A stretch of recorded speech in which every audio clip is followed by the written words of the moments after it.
Hello friends जय जगन्नाथ। प्रथम आपण समस्त मानक आम YouTube channel concept fire Odisha को स्वागत। आसतु जानिबा गत काली ओसेपा जाइथिबा पिला मानकर कहवा अनुसार 20 के फिलअप होबो कि नहीं, नुआ मेरिट लिस्ट केबे आसीबो, पुणी थारे डीबी हेबो कि नहीं, जॉइनिंग शीघ्र हेबो कि नहीं एवं यार प्रोसेस केते बार जाइछि। ओसेपा सहित जेतेबेले 20 रु 15 मिनिट समय मीटिंग होइतिला यार निश्चय जना पछि जे ओसेपा कहवा अनुसार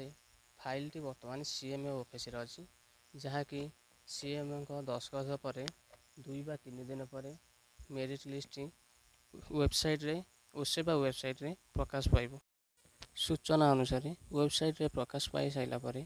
डीबी ପାଇଁ डकाଯିବ ଏବଂ प्रत्येक कैंडिडेट सिलेक्ट होइथिबा निज डिस्ट्रिक्ट रे जाई डीबी कराइबे ଏବଂ एहार किछि दिन पर ड्राफ्ट मेरिट लिस्ट अनुसार जो रिजेक्ट होता पिलांकर आसीबो एवं से माने ऑब्जेक्शन देबे एवं यहाँ पर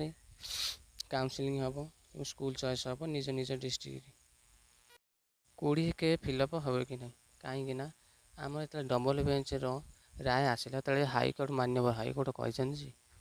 20 के फिलअप न होगा पर्यंत तल आड़ू मेरिट लिस्ट बा कटअप को लेस करा जाई कटअप बाहर और से अनुसार सिलेक्ट हे।